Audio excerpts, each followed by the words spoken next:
بسم اللہ الرحمن الرحیم۔ تفسیر قرطبی سورہ نور اور آیت نمبر 4 اور 5۔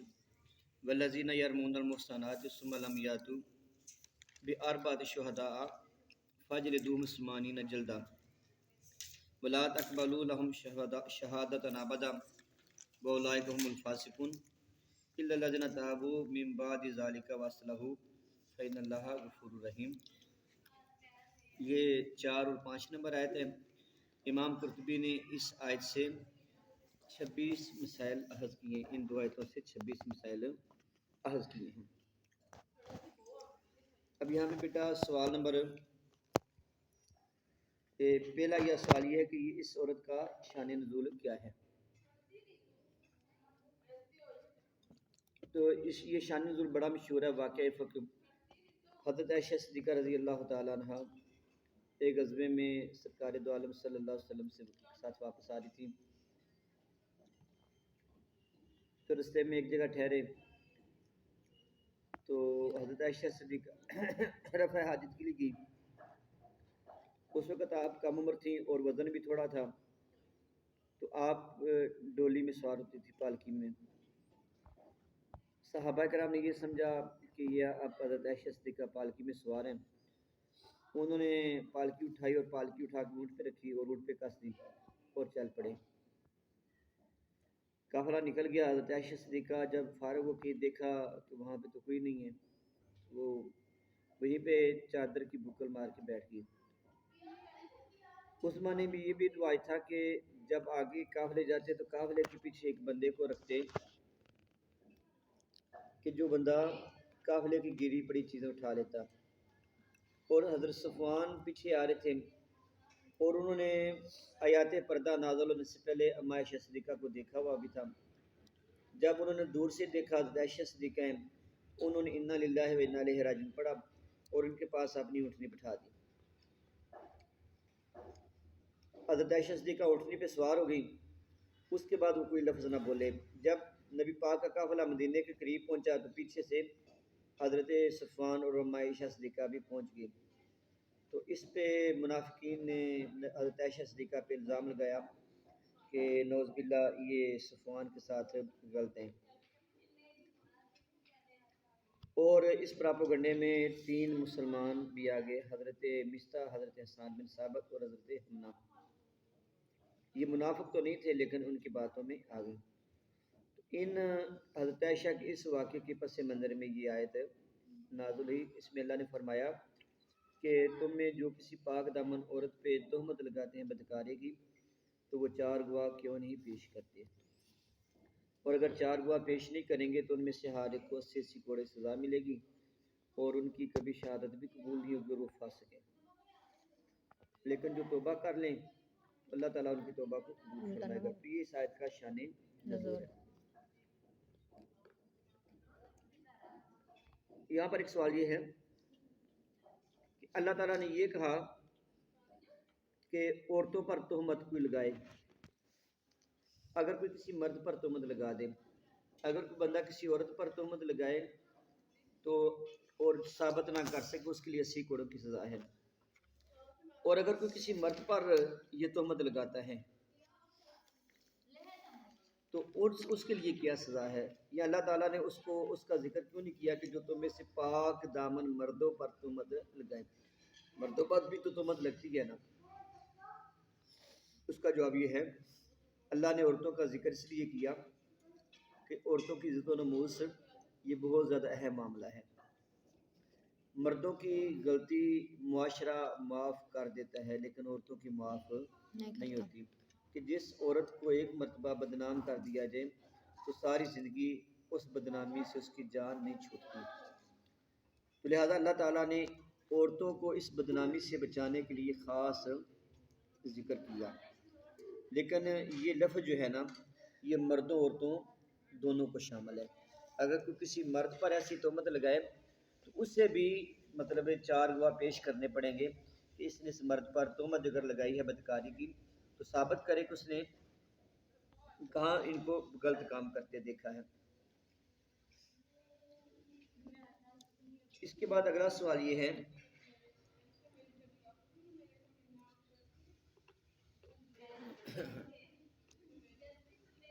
قذف کی کتنی شرطیں ہیں بیٹا؟ اب یہ 2 لکھا ہے، پنسل دیں مجھے. قذف کی کتنی شرائط ہیں؟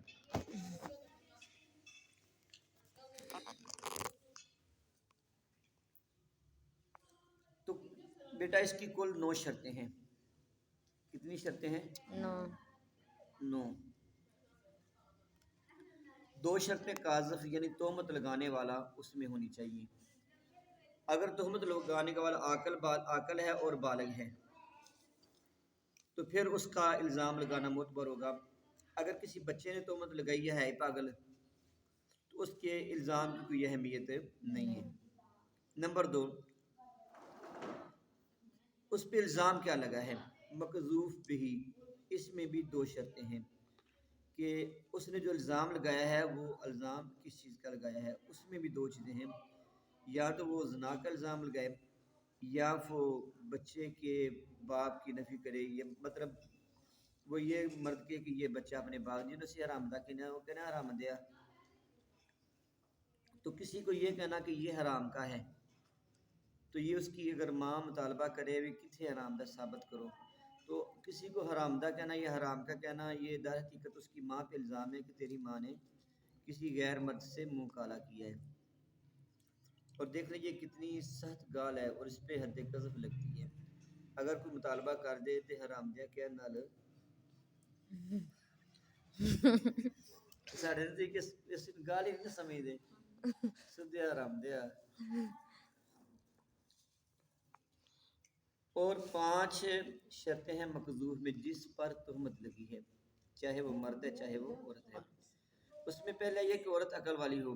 اگر کسی بے عقل عورت پر تہمت لگی ہے تو وہ قذف نہیں ہوگا. وہ عورت بالغ ہو. نمبر 3 وہ مسلمان ہو. نمبر 4 وہ عورت آزاد ہو. اور نمبر 5 وہ عورت پاک دامن ہو. اگر عورت پہلے سے ہی مشہور ہے کرپٹ، تو پھر اس پہ کسی نے تہمت لگائی ہے تو اب اس عورت کو حق نہیں ہے کہ وہ قذف کا مطالبہ کرے. قذف کا مطالبہ وہ عورت کرے گی جس عورت کے حوالے سے پورے معاشرے کو، پوری سوسائٹی کو پتہ ہے کہ یہ عورت نیک اور پاک عورت ہے، یہ بدکار عورت نہیں ہے. تو یہ کل قذف کے اندر 9 شرطیں ہیں. 2 شرطیں تہمت لگانے والے پہ اور 2 ہیں مقذوف بھی کہ کس بات کی تہمت لگائی ہے، یا زنا کی تہمت ہوگی یا بچے کے نسب کی نفی ہوگی. اور 5 مقذوف جس پہ تہمت لگی اس کے اندر 5 شرطیں ہونی چاہیے. اگلا سوال، مرد نے عورت پہ جو الزام لگایا ہے اس کی نوعیت کیسی ہونی چاہیے؟ مرد نے عورت پر جو الزام لگایا ہے اس کی نوعیت کیسی ہونی چاہیے؟ اس میں یہ ہے کہ واضح بات ہے کہ اس نے زنا کی صراحتاً مطلب تہمت لگائی ہو. ایک تہمت یہ ہے کہ میں نے اس مرد عورت کو بوس و کنار کرتے دیکھا، یا یہ ایک دوسرے سے بغل گیر ہیں، یہ سینے سے لگاتے دیکھا. تو یہ اس پہ قذف نہیں لگے گی. قذف اس بات پہ لگے گی کہ جب واضح طور پر کہے کہ میں نے ان کو بدکاری کرتے دیکھا.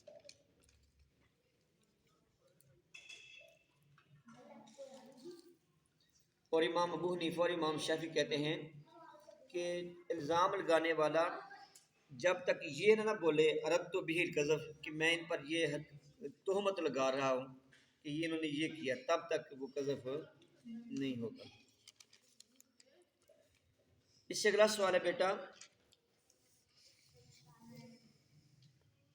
اہل کتاب اگر کسی مرد عورت پر الزام لگائیں، اگر اہل کتاب کی کسی عورت یا مرد پر یعنی کسی عیسائی یہودی پر کسی نے الزام لگایا، تو کیا عیسائی یہودی عورت پر بھی الزام لگانے سے قذف لگے گا؟ اس میں کہتے ہیں کہ نہیں، ان پہ نہیں لگے گا. لیکن امام زہری، سعید بن مسیب اور ابن ابی لیلہ کہتے ہیں کہ جب اس عیسائی یا یہودی عورت کا مسلمان بیٹا ہے، اولاد ہے، تو پھر اگر کوئی ان پر تہمت لگائے گا تو پھر حد قذف لگے گی، ورنہ یہ صرف مسلمان مردوں عورتوں کے ساتھ خاص ہے. سوال نمبر 40 ہے، اگر کسی غلام پر تہمت لگائی جائے، اگر کسی غلام نے قذف کیا ہے تو اسے کتنی حد لگائی جائے گی؟ تو کہتے ہیں کہ اسے 40 کوڑوں کی حد دی جائے گی، 80 کوڑوں کی حد نہیں لگے گی، کیونکہ وجہ وہی ہے کہ فین اتینا بفاحشہ، لونڈیاں اگر بدکاری کریں تو ان کو سزا اتنی جتنی اس سے نصف جتنی آزاد عورتوں کو ہوتی ہے، تو عورتوں پر قیاس کر کے غلاموں کو بھی نصف ہی قیاس لگے گی۔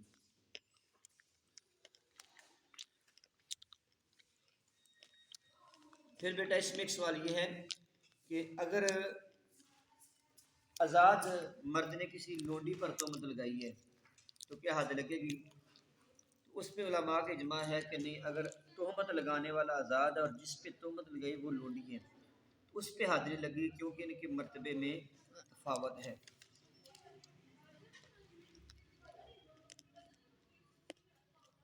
اور حضور نے فرمایا من قذف مملوکہ بزنا، جس نے مملوکہ پہ لونڈی پہ زنا کی تہمت لگائی تو قیم علیہ الحد یوم القیامہ، اس پر قیامت کے دن حد قائم کی جائے گی، یعنی دنیا میں اس پر حد قائم نہیں کی جائے گی۔ اگر کوئی بندہ، اگلا سوال نمبر 42 ہے، اگر کوئی بندہ یہ کہے کہ دو رانوں کے درمیان وطی کرنے والی، کیا اس پر حد لگے گی یا نہیں؟ تو ابن قاسم کہتے ہیں اس پر حد لگے گی، کیونکہ یہ تعریض ہے، اشارۃ الزنا کی تہمت ہی ہے، اور اشرف کہتے ہیں کہ نہیں، اس میں حد نہیں لگے گی، کیونکہ اس کی نسبت اس فعل کی طرف ہونی چاہیے جس کو زنا شمار کیا جائے۔ سوال نمبر 43 ہے کہ اگر کوئی نابالغ بچی پہ تہمت لگائے کہ یہ نابالغ بچی بدکار ہے، تو کہتے ہیں کہ اس پر ماں مالک تو کہتے ہیں قذف لگے گی، لیکن ابو حنیفہ اور شافعی کہتے ہیں کہ اس پر قذف نہیں لگے گی، کیونکہ اس پر حد بھی نہیں ہے، نابالغ پہ مطلب یہ چیز نہیں آتی۔ اور امام محمد کہتے ہیں کہ اگر بچی 9 سال کی ہے اس پر تہمت لگانے والے کو حد لگائی جائے گی۔ سوال نمبر 44 ہے، اگر کوئی نبی صلی اللہ علیہ وسلم کی بیویوں میں سے کسی بیوی پر یہ غلط الزام لگاتا ہے تو اس کا کیا کریں گے؟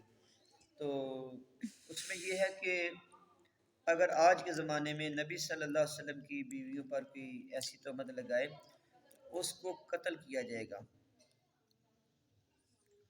کیوں کہ نبی صلی اللہ علیہ وسلم کی بیویوں کی جو حرمت ہے یہ قرآن سے ثابت ہے، تو گویا حضور کی کسی بیوی پر الزام لگانا یہ قرآن کا انکار ہے۔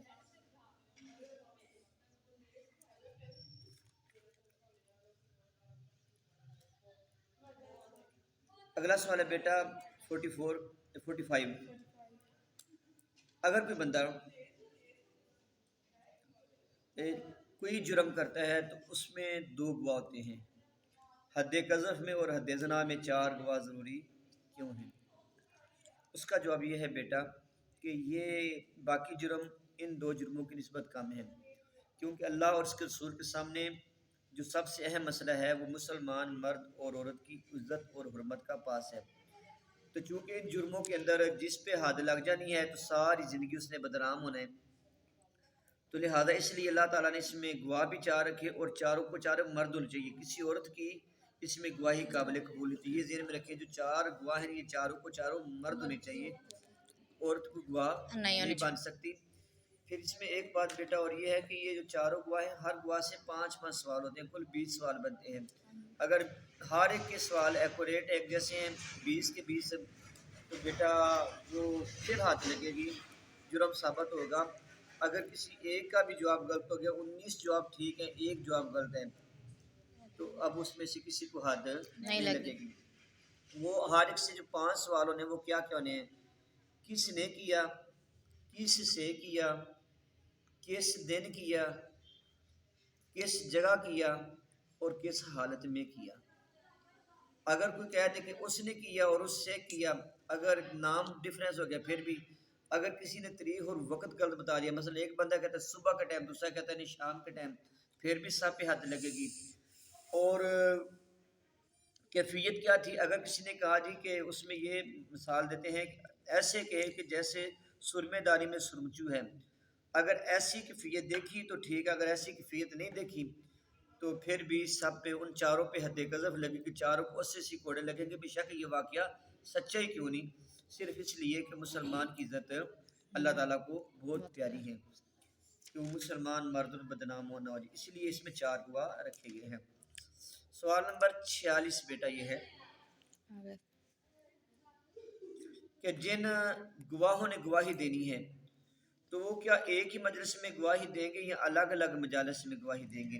امام مالک کہتے ہیں کہ ایک ہی مجلس میں ان کی گواہی دینا شرط ہے، ایک ہی مجلس ہوگی تو جس مجلس میں آ کے وہ سارے باری باری گواہی دیں گے، لیکن اس میں کچھ دوسرے فقہا جو ہیں جن میں عبد المالک ہیں اور ابن حسن ہیں، وہ کہتے ہیں کہ نہیں، مطلب الگ الگ بھی آ جائیں تو اس میں بھی حرج نہیں ہے، مجلس علیحدہ بھی ہو جائے تو کوئی حرج نہیں ہے۔ سوال نمبر 47 یہ ہے کہ اگر گواہ گواہی کی شرط پوری نہ کر سکے تو کیا کیا جائے گا؟ اگر گواہ جو ہیں گواہی کی شرط پوری نہ کر سکیں، دیکھیں جیسے بیٹا ہر بندے میں اہلیت ہوتی ہے تو گواہ کے اندر بھی اہلیت ہونی چاہیے۔ جو گواہی دینے والا ہے وہ عاقل ہو، بالغ ہو، مسلمان ہو اور پاک دامن ہو، جھوٹ نہ بولنے والا ہو، عادل ہو۔ تو اگر کوئی بندہ گواہ دینے والوں میں کوئی بیوقوف گواہی دینے آ گیا، پاگل گواہی دینے آ گیا یا بچہ گواہی دینے آ گیا، اب وہ بچہ کہہ رہا ہے یا پاگل کہہ رہا ہے یا کوئی مطلب اور کوئی بندہ کہہ رہا ہے کہ نہیں نہیں یہ عورت پیڑی، تو کہتے ہیں کہ اب کیا کیا جائے گا؟ اس میں سفیان ثوری، امام احمد، امام اسحاق اور یہ کہتے ہیں کہ ان سب کو کوڑے مارے جائیں گے، بے شک وہ پاگل ہیں یا بیوقوف ہیں یا مطلب ان میں کوئی گواہوں والی شرط کم ہے، انہوں نے عورت کو بدنام تو کیا ہے نا۔ تو پتہ چلا بیٹا عورت کو بدنام کرنا یہ کوئی معمولی کام نہیں ہے، اور اگر ہم اپنے معاشرے میں دیکھیں تو کسی بھی عورت کے حوالے سے ہم بڑی جلدی بات کر سکیں اس کی فلاں کے ساتھ سیٹنگ ہے، تو یہ بات درست نہیں ہوتی۔ عورت کے ساتھ ایسا جملہ بولنا یہ گناہ کبیرہ کے زمرے میں آتا ہے۔ 17 منٹ۔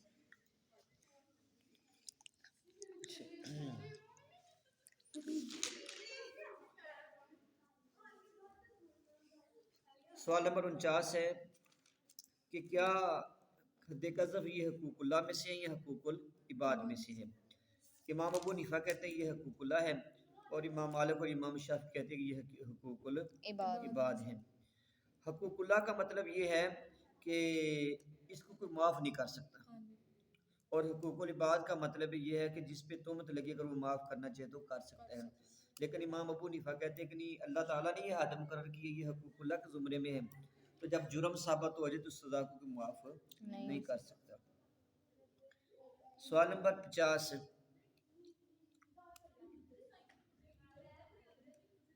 چاروں گواہ کس لفظ کے ساتھ گواہی دیں گے؟ تو وہ بیٹا میں نے آپ کو بتا دیا، حدیث پاک میں آتا ہے کہ وہ یہ کہیں گے کہ جیسے سرمے دانی میں سرخی ہوتا ہے اس لفظ کے ساتھ یہ گواہی دیں گے۔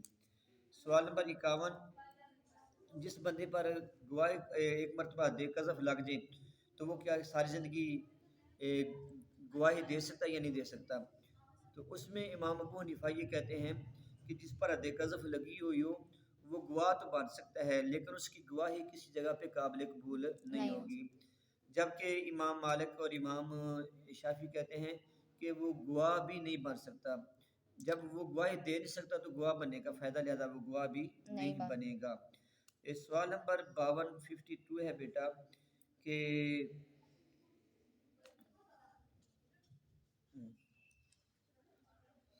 اگر کوئی توبہ کرنا چاہے اس، کیونکہ اللہ نے فرمایا الا الذین تابوا، مگر جو توبہ کر لیں، توبہ کا طریقہ یہ ہے کہ وہ مجمع عام میں لوگوں کے سامنے اپنے آپ کو جھٹلائے کہ میں نے جو صورت پر الزام لگایا تھا وہ میں جھوٹا تھا، میں نے جھوٹا الزام لگایا، اب میں اللہ کی بارگاہ میں توبہ کرتا ہوں، آئندہ میں کسی عورت کو یوں بدنام نہیں کروں گا۔ اور صرف اس کے یہ کہنے سے نہیں ہے، امام مالک اور ایک علماء کی جماعت کہتی ہے کہ پھر اس توبہ کے بعد وہ اپنی اصلاح بھی کرے، اپنے حال کو اچھا بھی کرے، اور لوگ بھی کہیں کہ یہ اب یہ پہلے جیسا نہیں ہے، یہ اپنے کیے پہ شرمندہ ہے۔ سوال نمبر بیٹا 53 سوال یہ ہے کہ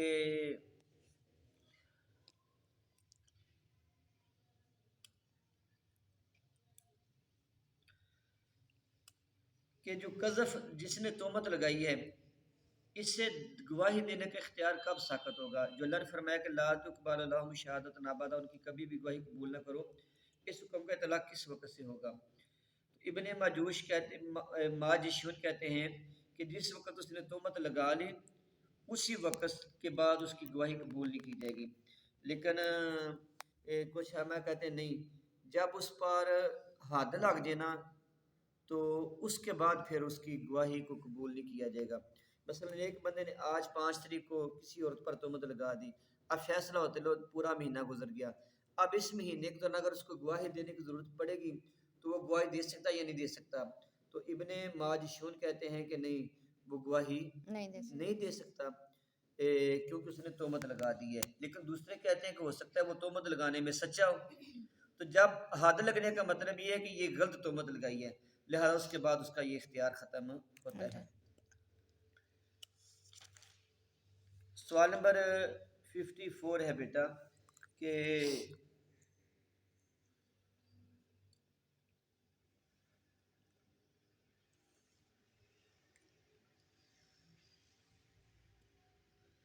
اگر اس نے توبہ کر لی ہے تو توبہ کرنے کے بعد کیا وہ کسی چیز کی شہادت دے سکتا ہے یا شہادت نہیں دے سکتا؟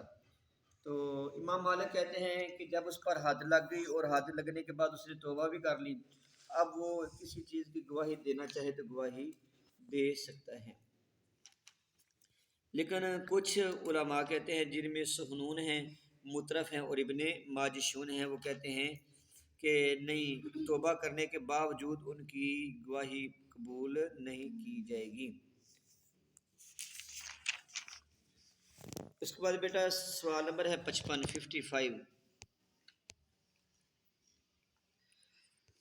کہ اگر ایک بندے نے تہمت لگا دی کسی عورت پر اور فیصلہ ہونے سے پہلے جس پہ تہمت لگائی ہے وہ عورت مر گئی ہے، ایک بندے نے کسی عورت کو کہا کہ یہ بدکار عورت ہے، اب عورت نے مطالبہ بھی نہیں کیا تہمت کہ اس نے مجھ پہ تہمت لگائی ہے، اس سے پہلے وہ عورت فوت ہو جاتی ہے، اب اس بندے تہمت لگانے والے سے قسمیں لی جائیں گی یا قسمیں نہیں لی جائیں گی؟ تو یا اس کی گواہی قبول ہوگی یا گواہی قبول نہیں ہوگی؟ تو اس میں یہ کہتے ہیں کہ نہیں، یہ حد قذف لگتی تب ہے جب عورت مطالبہ کرے کہ مجھ پہ اس نے الزام لگایا ہے، تو جب عورت ہی نہ رہی، مطالبہ کرنے والی نہ رہی، تو لہٰذا اب وہ بندہ گواہی بھی دے سکتا اور اس پر حد قذف بھی نہیں لگے گی۔ سیو کر لیں۔